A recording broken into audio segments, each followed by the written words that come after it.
Hello, Squirrel Squad. It's very late.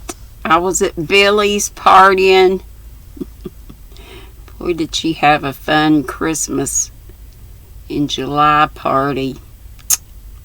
Lots of fun. Anyway, it's after 11:30. And y'all know how I get. I hadn't been sleeping half the day in my chair. Oh, not really. Okay, we were partway through whatever chapter the title says. Do I look like it? And he sat up with such an injured and indignant face that she apologized at once, for he certainly did not look lover-like, with hayseed in his hair, several lively crickets playing leapfrog over his back, and a pair of long legs stretching from tree to haycock. She had asked Mac, remember, if he was in love. No, you don't, and I humbly beg your pardon for making such an unwarrantable insinuation. It merely occurred to me that the general upliftedness I observe in you might be owing to that, since it wasn't poetry. It's the good company I've been keeping, if anything. A fella can't spend a week with Thoreau and not be the better for it. I'm glad I show it, because in the scramble, life is to most of us even an hour with such a sane, simple, and sagacious soul as his must help one, said Mac, taking a much-worn book out of his pocket with the air of introducing a dear and honored friend. I've read bits and like them. They're so original and fresh and sometimes droll, said Rose, smiling to see what natural and appropriate marks of approbation the elements seemed to set upon the pages Mac was turning eagerly, for one had evidently been rained on.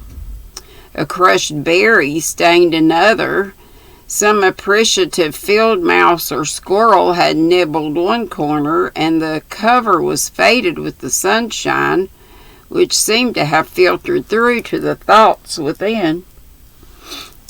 Here's a characteristic bit for you. I would rather sit on a pumpkin and have it all to myself than be crowded on a velvet cushion. I would rather ride on earth in an ox cart with free circulation than go to heaven in the fancy car of an excursion train and breathe malaria all the way. I've tried both and quite agree with them, laughed Mac, and skimming down another page gave her a paragraph here and there. Read the best books first, or you may not have a chance to read them at all. We do not learn much from learned books, but from sincere human books, frank, honest, and biographies. At least let us have healthy books. Let the poet be as vigorous as the sugar maple, with sap enough to maintain his own verdure, besides what runs into the trough, and not like a vine which, being cut in the spring, bears no fruit, but bleeds to death in the endeavor to heal its wounds. That will do for you, said Rose, still thinking of the new suspicion which pleased her by its very improbability.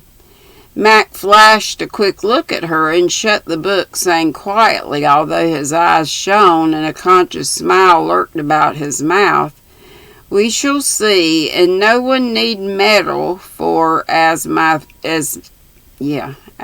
Thoreau says, whate'er we leave to God, God does, and blesses us. The work we choose should be our own, God lets alone. Rose sat silent, as if conscious that she deserved his poetical reproof. Come, you have catechized me pretty well. Now I'll take my turn and ask you why you look uplifted, as you call it. What have you been doing to make yourself more like your namesake than ever? Asked Mac, carrying war into the enemy's camp with a sudden question. Nothing but live and enjoy doing it. I actually sit here day after day as happy and contented with little things as Dulce is, and feel as if I wasn't much older than she," answered the girl, feeling as if some change was going on in that pleasant sort of pause, but unable to describe it.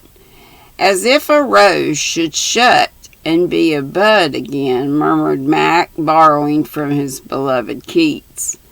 "Ah, but I can't do that. I must go on blooming whether I like it or not, and the only trouble I have is to know what leaf I ought to unfold next," said Rose, playfully smoothing out the white gown in which she looked very like a daisy among the green. "How far have you got?" asked Mac, continuing his catechism as if the fancy suited him. "Let me see. Since I came home last year, I've been gay, then sad, then busy, and now I'm simply happy. I don't know why, but seem to be waiting for what is to come next and getting ready for it, perhaps unconsciously," she said, looking dreamily away to the hills again, as if the new experience was coming to her from afar. Mac watched her thoughtfully for a minute, wondering how many more leaves must unfold before the golden heart of this human flower would lie open to the sun. He felt a curious desire to help in some way, and could think of none better than to offer her what he had found most helpful to himself, picking up another book. He opened it at a place where an oak leaf laid, and handing it to her, said, as if presenting something very excellent and precious, "If you want to be able to take whatever comes in a brave and noble way, read that, and the one where the page is turned down."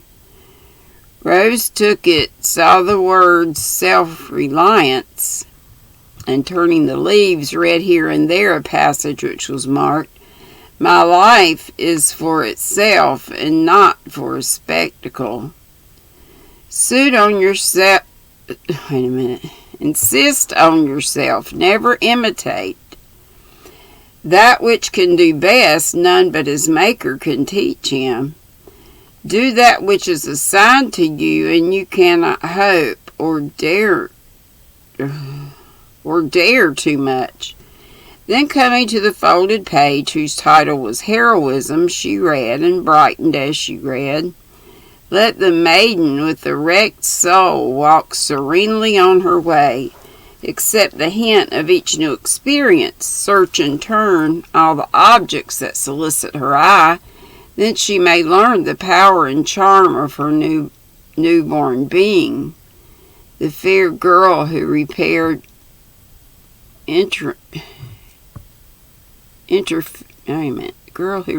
interference by a decided and proud choice of influences, inspires every beholder with something of her own nobleness, and the silent heart encourages her. Oh, friend, never strike sail to a fear. Come into port greatly, or sail with God the seas. You understand that, don't you?" asked Mac, as she glanced up with the look of one who had found something suited to her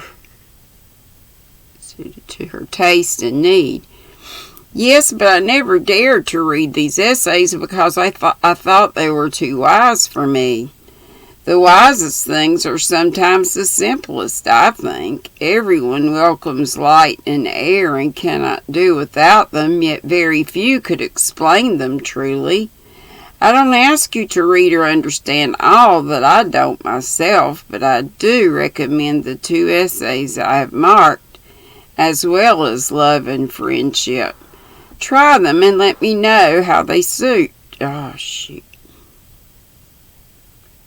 Left my finger down too much and then it went crazy. Mm-hmm.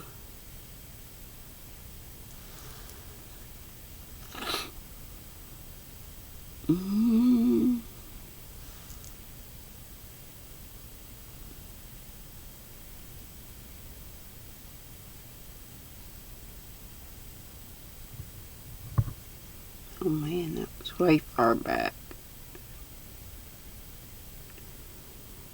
Oh, mercy me. I think it's about time for me to stop a call. Oh, but we're almost done. Maybe if I can find out where I am.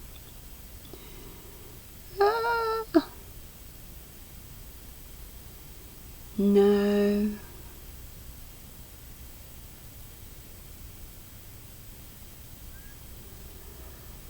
Oh, Lordy, I can't find it, and I am sleepy, so I guess there's going to be part 3. Sorry. Love y'all. Be sweet, don't be ugly. Go to bed if you haven't already. Night, night.